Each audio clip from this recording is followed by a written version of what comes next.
અયોધ્યા શ્રી રામ મંદિર પ્રાણ પ્રતિષ્ઠા મહોત્સવને લઈને સુદામાપુરીમાં પણ ભારે ઉત્સાહ જોવા મળ્યો હતો અને રંગોળી તોરણથી શેરી ગલીઓ સુશોભિત કરાઈ હતી અને મોડી રાત્રિ સુધી વિવિધ કાર્યક્રમો પણ યોજાયા હતા. પોરબંદર ખાતે અયોધ્યા પ્રાણ પ્રતિષ્ઠા મહોત્સવને લઈને વહેલી સવારથી મોડી રાત્રિ સુધી અનેકવિધ કાર્યક્રમો યોજાયા હતા. સમગ્ર જિલ્લામાં શેરી ગલીઓને રોશની, રંગોળી અને તોરણ વડે સુશોભિત કરાઈ હતી, તો તમામ મુખ્ય માર્ગો પર પણ ધ્વજા પતાકા વડે શણગાર કરાયો હતો. વિવિધ મંદિરોએ પણ રોશની કરવામાં આવી હતી. ઉપરાંત ધૂન, ભજન, સત્સંગ, પ્રસાદી સહિત અનેકવિધ કાર્યક્રમો યોજાયા હતા. સમગ્ર જિલ્લામાં બપોરે 4 વાગ્યા સુધી સજ્જડ બંધ પાડવામાં આવ્યો હતો અને ઠેર ઠેર વિશાળ LED સ્ક્રીન પર લોકોએ પ્રાણ પ્રતિષ્ઠા મહોત્સવ લાઈવ નિહાળ્યો હતો. રાજીવનગર વિસ્તારમાં બહેનો દ્વારા શ્રી રામજીનું વાજતે ગાજતે પુષ્પવૃષ્ટિ સાથે સ્વાગત અને સ્થાપન કરાયું હતું.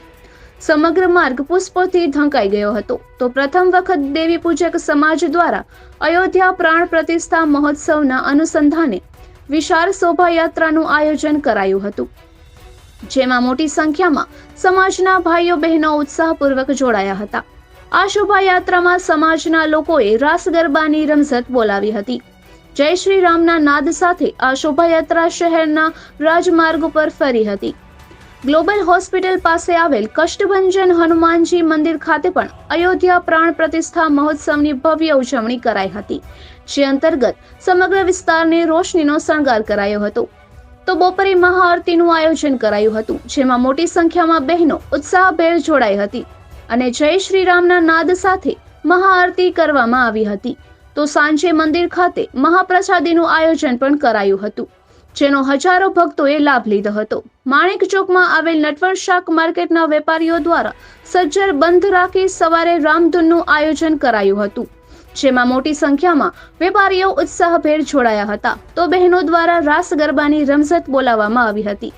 ઉપરાંત અહીં આકર્ષક ઝૂંપડીનું નિર્માણ કરાયું હતું, જેમાં પ્રભુ શ્રી રામની સ્થાપના કરવામાં આવી હતી. આ દર્શનનો લાભ પણ મોટી સંખ્યામાં લોકોએ લીધો હતો. બપોરે 12 થી 3 પ્રસાદનું આયોજન કરેલ, તેમાં ભજીયાનું વિતરણ કરવામાં આવ્યું હતું, જેનો લાભ પણ મોટી સંખ્યામાં લોકોએ લીધો હતો. Shri Ram C swimming club દ્વારા મધદરિયે ભગવાન શ્રી રામના નાદ સાથે લાઇટિંગ ડેકોરેશન કરવામાં આવ્યું હતું. ત્યારબાદ ફટાકડાથી આતિશબાજી કરવામાં આવી હતી. દીવડા પ્રગટાવી દરિયામાં તરતા મૂકવામાં આવ્યા હતા, તેમજ કાંઠે પણ દીપ પ્રાગટ્ય કરવામાં આવ્યું હતું. GIDC વિસ્તારમાં આવેલ ઓમકારેશ્વર મહાદેવના મંદિર ખાતે સવારના સમયે રામયાગ યજ્ઞ અને રામ દર્શનનું આયોજન હતું, તેમજ રામ સીતાની રંગોળી કરવામાં આવી હતી. તેમજ 50 કિલો લાડુ સાથે ભગવાન શ્રી રામને 56 ભોગ ધરવામાં આવ્યો હતો, જેમાં દર્શન કરવા શ્રદ્ધાળુઓની ભારે ભીડ જોવા મળી હતી. સુદામા ચોક નજીક આવેલ બાલાજી હનુમાન મંદિરે મહારક્તદાન કેમ્પનું આયોજન કરવામાં આવ્યું હતું, જેમાં સવારથી જ મોટી સંખ્યામાં રક્તદાતાઓએ રક્તદાન માટે કતાર લગાવી હતી. સુદામા ચોક ખાતે 50 ફૂટની LED સ્ક્રીન પર મહોત્સવનું લાઈવ પ્રસારણ મોટી સંખ્યામાં લોકોએ નિહાળ્યું હતું. સાંજે સત્યનારાયણ કથા ઉપરાંત બાળકોનો ધાર્મિક વેશભૂષા ધારણ કરવાનો કાર્યક્રમ યોજાયો હતો.